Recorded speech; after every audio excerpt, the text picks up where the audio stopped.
बहुत समय पहले की बात है।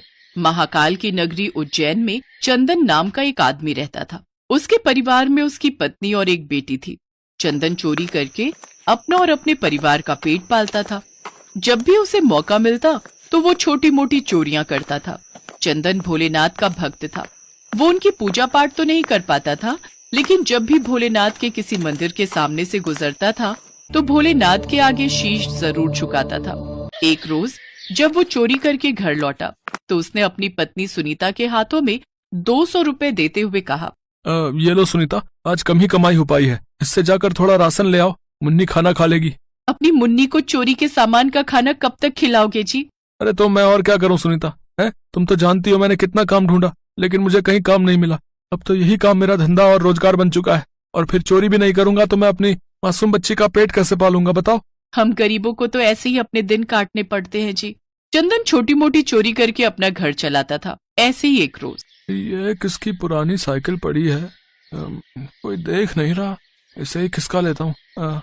कुछ देर बाद चंदन उस साइकिल को चोर बाजार में जाकर बेच आता है, जहाँ से उसे थोड़े पैसे मिल जाते हैं। इसी तरह वो हर रोज कुछ न कुछ चोरी करके अपना घर चलाता है। लेकिन अब शहर में चोरी की वारदात ज्यादा होने लगी, जिससे पुलिस चौकन्नी हो गई और अब चंदन को चोरी का मौका नहीं मिल पा रहा था। उधर ध्यान रखो, कहीं कोई चोर तो नहीं घूम रहा। ये देख चंदन परेशान हो गया। ऐसे ही उसे 2 दिन तक चोरी का मौका नहीं मिला, जिससे उसके घर में चूल्हा तक नहीं जला। बाबा, बहुत भूख लगी है, 2 दिन से पानी पीकर ही पेट भर रहे हैं, लेकिन अब भूख बर्दाश्त से बाहर है। तू परेशान मत हो मेरी बच्ची, मैं कुछ इंतजाम करता हूँ। ये कहकर चंदन घर से निकल गया, लेकिन उसे सुबह से शाम हो गई पर उसे कहीं भी चोरी करने के लिए कुछ हाथ नहीं लगा। खाली हाथ जाऊंगा तो मैं अपनी बच्ची को क्या जवाब दूंगा। नहीं नहीं, आज मैं ऐसे खाली हाथ नहीं लौट सकता, मुझे कुछ ना कुछ तो चोरी करना ही होगा।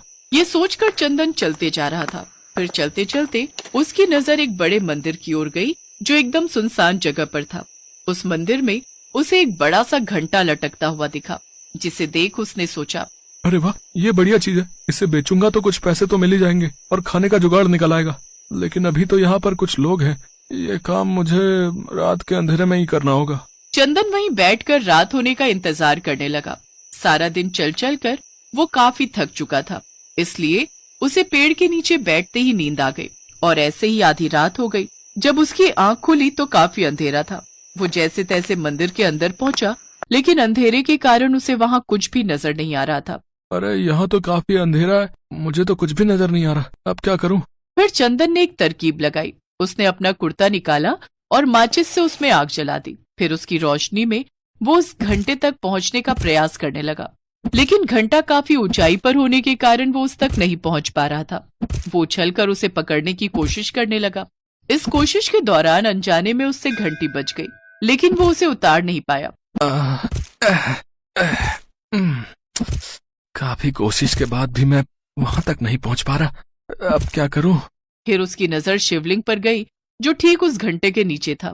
चंदन बिना सोचे समझे उस शिवलिंग पर चढ़ गया और घंटा उतारने लगा, लेकिन तभी एक तेज रोशनी के साथ भोलेनाथ प्रकट हो गए और कहने लगे, चंदन, आज तक तो भक्त मुझ पर दूध, जल, फल आदि चढ़ाते हैं, लेकिन तुमने तो खुद को ही मुझ पर चढ़ा दिया। ये देख सुन चंदन हैरान रह गया। वो झट से भोलेनाथ के चरणों में गिर पड़ा। भोलेनाथ, भोलेनाथ मुझे क्षमा कर दीजिए, मुझसे बहुत बड़ी गलती हो गई। मैं अपने बच्चों को भूख से तड़पता हुआ नहीं देख पा रहा था भोलेनाथ। चोरी करने के अलावा मेरे पास और कोई काम नहीं है। अपना और अपने परिवार का पेट पालने के लिए मैंने ऐसा किया भोलेनाथ, मुझे क्षमा कर दीजिए भोलेनाथ। चंदन, शिव पुराण में सुनसान शिव मंदिर में पूजा का विशेष महत्व माना जाता है, और खासकर ब्रह्म मुहूर्त में दीपदान का तो और भी ज्यादा। और आज तुमने अनजाने में ही सही, लेकिन ब्रह्म मुहूर्त में अपना कुर्ता जलाकर दीपदान किया है और अनजाने में घंटी बजाकर मेरी पूजा की है। ब्रह्म मुहूर्त में की गई तुम्हारी ये पूजा सफल हुई।